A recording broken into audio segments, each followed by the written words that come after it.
আসসালামু আলাইকুম। পুরোদমে ইসরায়েল ফিলিস্তিন যুদ্ধ চলছে, জানিয়ে দেব আমাদের হাতে থাকা সর্বশেষ আন্তর্জাতিক গুরুত্বপূর্ণ সংবাদ। শুরুতেই শিরোনাম। শুরুতেই জানিয়ে দেব এক ভয়াবহ গুরুত্বপূর্ণ সংবাদ। ইহুদিবাদী ইসরায়েলকে লক্ষ্য করে ঝাঁকে ঝাঁকে রকেট ছুড়ল লেবাননের সশস্ত্র গোষ্ঠী হিজবুল্লাহ।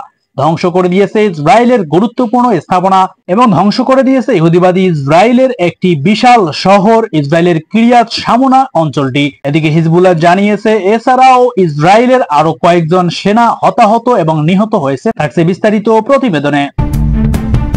এদিকে ইহুদিবাদী কট্টরপন্থী ইসরায়েলের ৭০,০০০ সেনা পঙ্গুত্ব বরণ করেছে। এবার ইহুদিবাদী ইসরায়েলের আর শেষ রক্ষা হচ্ছে না। কঠোর চাপে এবং কঠোর ভয়ে রয়েছেন নেতানিয়াহু সরকার। আরো জানিয়ে দেব, এদিকে ইহুদিবাদী নেতানিয়াহুর সঙ্গে শীর্ষ সেনা কর্মকর্তাদের মধ্যে টানাপোড়েনের সৃষ্টি হয়েছে। হামাসের শিকড় জনগণের হৃদয়ে গাথা, গাজা থেকে নির্মূল করা অসম্ভব, এমনটি বলে মন্তব্য করেছেন ইসরায়েলের সেনা মুখপাত্র। এদিকে গাজাবাসীর মধ্যে হেপাটাইটিস ভাইরাস ছড়িয়ে দিচ্ছে ইহুদিবাদী কট্টরপন্থী ইসরায়েল। সবশেষে দেখবেন, গাজা যুদ্ধের শুরু থেকে ইয়েমেনের হুতি বাহিনী ইসরায়েল অভিমুখী সব জাহাজকে ধ্বংস করে দিয়েছে। এদিকে আজকেও ইসরায়েল অভিমুখী এক জাহাজ ডুবে যাওয়ার ভিডিও প্রকাশ করেছে ইয়েমেনের হুতি বিদ্রোহীরা। থাকছে বিস্তারিত প্রতিবেদনে। এতক্ষণ শুনছিলেন শিরোনাম, এবার বিস্তারিত। লেবাননের ইসলামী প্রতিরোধ আন্দোলন হিজবুল্লাহর যোদ্ধারা ইহুদিবাদী ইসরায়েলকে লক্ষ্য করে ব্যাপকভাবে রকেট হামলা চালিয়েছে। ইসরায়েলের পক্ষ থেকে লেবাননের বিরুদ্ধে সর্বাত্মক যুদ্ধ শুরুর হুমকি দেওয়ার পর হিজবুল্লাহ এই রকেট হামলা চালিয়েছে। হিজবুল্লাহ এক বিবৃতিতে জানিয়েছে, তাদের যোদ্ধারা ইসরায়েলের কয়েকটি সামরিক ব্যারাক লক্ষ্য করে ডজন ডজন কাতিউষা রকেট এবং কামানের গোলা ছুড়েছে। হিজবুল্লাহ বলেছে, দক্ষিণ লেবাননের ইয়ারুন এবং খিয়াম শহরে হামলা চালানোর পর তারা রকেট ছুড়ে পাল্টা জবাব দিয়েছে। ইসরায়েলি সামরিক বাহিনী স্বীকার করেছে, প্রায় 15টি রকেট ইসরায়েলের কিরিয়াত শামুনা এলাকায় আঘাত এনে এবং কিরিয়াত শামুনা এলাকাটি পুরোপুরিভাবে বিধ্বস্ত করে দিয়েছে। এর একদিন আগে অর্থাৎ মঙ্গলবার ইসরায়েল লেবাননের বিরুদ্ধে সর্বাত্মক যুদ্ধের হুমকি দিয়েছে।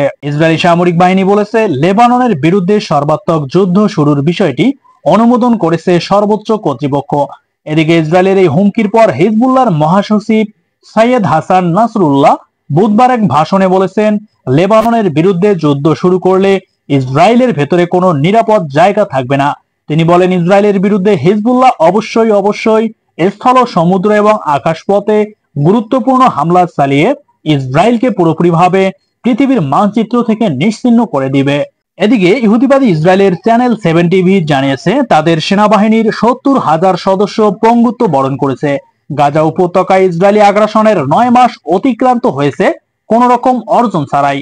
উল্টো বরং তেল আবিবের জন্য সামরিক সরঞ্জাম সরবরাহ করা এবং সেনাদের রক্ষণাবেক্ষণের ব্যাপারে সংকটের মাত্রা দিন দিন বেড়েই চলেছে।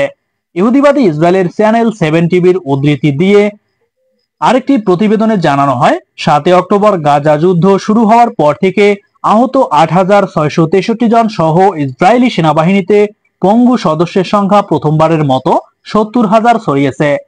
ওই প্রতিবেদনে আরো বলা হয়, শতকরা ৩৫% ইসরায়েলি সেনা 7 অক্টোবরের পর মানসিকভাবে অসুস্থ হয়ে পড়েছে এবং শতকরা 21% সেনা শারীরিকভাবে আহত হয়ে চিকিৎসা নিচ্ছে। ইসরায়েল সরকারের যুদ্ধ মন্ত্রণালয় জানিয়েছে, তারা চলতি বছরের শেষ নাগাদ আরো প্রায় 20,000 নতুন আহত সেনা সদস্যকে চিকিৎসা দেওয়ার জন্য প্রস্তুতি নিচ্ছে। ইসরায়েলি টিভি চ্যানেল 7 এর পরিবর্তনে বলা হয়েছে, প্রতি মাসে 1000-এরও বেশি নতুন আহত পুরুষ এবং মহিলাকে চিকিৎসার জন্য এই বিভাগে ভর্তি করা হয়।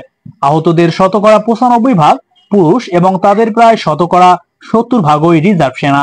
ইসরায়েলি বিশেষজ্ঞদের বিশ্লেষণ অনুসারে আহতদের মধ্যে শতকরা প্রায় 40% যারা 2024 সালের শেষ নাগাদ হাসপাতালে ভর্তি হবে, তারা উদ্বেগ, উৎকণ্ঠা, বিষণ্ণতা, আঘাত পরবর্তী মানসিক চাপ সহ বিভিন্ন মানসিক সমস্যার সম্মুখীন হতে পারে। উল্লেখ্য যে ইসরায়েলি অপরাধের জবাবে 7 অক্টোবর 2023 সালে ফিলিস্তিনি প্রতিরোধ গোষ্ঠীগুলি গাজা উপত্যকা থেকে আল আকসা ঝড় অভিযান শুরু করেছিল।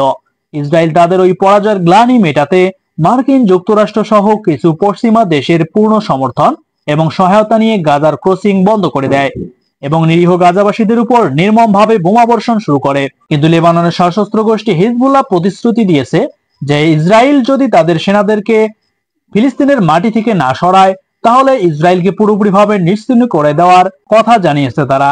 এদিকে ইহুদিবাদী ইসরায়েলের বর্বর সামরিক বাহিনীর মুখপাত্র রিয়ার অ্যাডমিরাল ড্যানিয়েল হ্যাগারি বলেছেন, গাজা উপত্যকা থেকে ফিলিস্তিনের ইসলামী প্রতিরোধ আন্দোলন হামাসকে নির্মূল করা বর্তমানে অসম্ভব। তার এই কথার মধ্য দিয়ে ইসরায়েলের সামরিক বাহিনীর শীর্ষ পর্যায়ের কর্মকর্তা এবং যুদ্ধবাজ প্রধানমন্ত্রী বেনিয়ামিন নেতানিয়াহুর মধ্যে মতভেদ সুস্পষ্ট হয়ে গেল। গাজা যুদ্ধ নিয়ে নেতানিয়াহু 3টি প্রাথমিক লক্ষ্য নির্ধারণ করেছেন, তার মধ্যে হামাসকে গাজা থেকে সম্পূর্ণভাবে নির্মূল করা অন্যতম। নেতানিয়াহু বারবার বলেছেন, হামাসকে নির্মূল করে গাজায় ইসরায়েল নিয়ন্ত্রিত সরকার প্রতিষ্ঠা করতে হবে, কিন্তু এখন সেনাবাহিনী বলছে ভিন্ন কথা। ইসরায়েলের চ্যানেল 13 কে দেয়া সাক্ষাৎকারে ড্যানিয়েল হ্যাগারি বলেন, হামাসকে নির্মূল করার প্রচেষ্টা হামাসকে উধাও করে নিচ্ছে। এটা নিতান্তই জনগণের চোখে ধুলো দেওয়ার মতো বিষয়। অ্যাডমিরাল হ্যাগারি বলেন, হামাস একটি ধারণা, হামাস একটি দল, তাদের শিকড় জনগণের হৃদয়ে গাঁথা। তাদেরকে নির্মূল করা অসম্ভব ব্যাপার।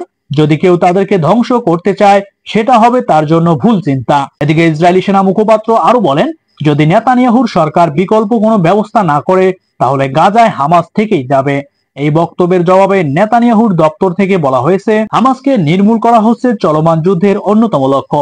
সামরিক বাহিনীকে অবশ্যই এই দায়িত্ব পালন করতে হবে। এদিকে গাজা উপত্যকার স্বাস্থ্য বিভাগ বলেছে, ইহুদিবাদী ইসরায়েল এই উপত্যকায় পরিকল্পিতভাবে জ্বালানি প্রবেশে বাধা দিচ্ছে, যার ফলে ব্যাপকভাবে হেপাটাইটিস ভাইরাস ছড়িয়ে পড়ার আশঙ্কা দেখা দিয়েছে। গাজার স্বাস্থ্য মন্ত্রণালয়ের পদস্থ কর্মকর্তা সালেহ উদ্দিন হোমস এ সম্পর্কে বলেছেন, ইহুদিবাদী ইসরায়েল জ্বালানির পাশাপাশি গাজা উপত্যকায় চিকিৎসা সামগ্রী এবং ওষুধ প্রবেশের উপর কঠোর বিধিনিষেধ আরোপ করেছেন। একটি প্রতিবেদন জানিয়েছে, আল হোমস গাজার হাসপাতালগুলোর জন্য প্রয়োজনীয় জ্বালানির ব্যবস্থা করার জন্য আন্তর্জাতিক সংস্থাগুলোর প্রতি আহ্বান জানিয়েছেন। জাতিসংঘের এই অধিদপ্তর গাজার বেসামরিক নাগরিকদের হত্যা করার কাজে যুদ্ধাস্ত্র এবং বোমা ব্যবহার করার প্রতি ইঙ্গিত করে বলেছেন, ইহুদিবাদী ইসরায়েল গাজার সামরিক এবং বেসামরিক ব্যক্তিদের কোনো পার্থক্য করছে না, বরং তাদের সবাইকে নির্বিচারে হত্যা করছে। গাজার স্বাস্থ্য বিভাগের মুখপাত্র আশরাফ আল কুদ্র সম্প্রতি গাজার সংকটাপন্ন অবস্থার কথা উল্লেখ করে বলেছিলেন, দূষিত খাবার এবং পানি গ্রহণ করার কারণে গাজা উপত্যকার 27,000 মানুষ হেপাটাইটিস এই রোগে আক্রান্ত হয়েছেন। ইহুদিবাদী ইসরায়েল পরিকল্পিতভাবে গাজার স্বাস্থ্যসেবা খাতকে ধ্বংস করে দিচ্ছে। দখলদার সেনারা গাজার প্রায় প্রতিটি হাসপাতালে হামলা চালিয়েছে এবং বেশ কয়েকটি হাসপাতালকে সম্পূর্ণভাবে ধ্বংস করে দিয়েছে। এদিকে ইয়েমেনের সশস্ত্র বাহিনী ইসরায়েল অভিমুখী একটি জাহাজে তাদের ভয়াবহ হামলার ভিডিও প্রকাশ করেছে।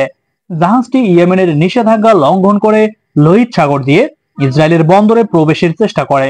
টিউটর নামের গ্রিসের ইভালেন্ট শিপিং কোম্পানির একটি জাহাজ 1 সপ্তাহ আগে ইয়েমেনের সামরিক বাহিনীর ভয়াবহ হামলার শিকার হয়। ওই হামলা এবং ডুবে যাওয়ার ভিডিও গতকাল বুধবার প্রকাশ করেছে হুতি আনসারুল্লাহ আন্দোলন সমর্থিত সামরিক বাহিনী। ফুটেজে দেখা গেছে, লোহিত সাগর দিয়ে ইসরায়েলের দিকে যাওয়ার সময় 2টি ড্রোন বোট জাহাজটিকে আঘাত করে, এর ফলে জাহাজটি ডুবে যায়। একই দিনে ইয়েমেনের নৌবাহিনী বারবেনা নামের আরেকটি জাহাজে কয়েকটি ক্ষেপণাস্ত্র দিয়ে হামলা চালিয়ে সেই জাহাজটিকে ধ্বংস করে দেয়। এদিকে গত 7 অক্টোবর থেকে ইহুদিবাদী ইসরায়েল গাজায় বর্বর আগ্রাসন শুরু করে। এর প্রতিবাদে এবং গাজার প্রতি সংহতি জানিয়ে ইয়েমেনের সশস্ত্র বাহিনী ইসরায়েল এবং ইসরায়েলের সংশ্লিষ্ট জাহাজে হামলা চালিয়ে জাহাজগুলোকে ধ্বংস করে দিয়েছে। ইয়েমেনের সশস্ত্র বাহিনী লোহিত সাগর দিয়ে ইসরায়েলের জাহাজ চলাচল নিষিদ্ধ করেছে। প্রিয় বন্ধুগণ, এই ছিল আজকে 21শে জুন 2024-এর সর্বশেষ আন্তর্জাতিক সংবাদ।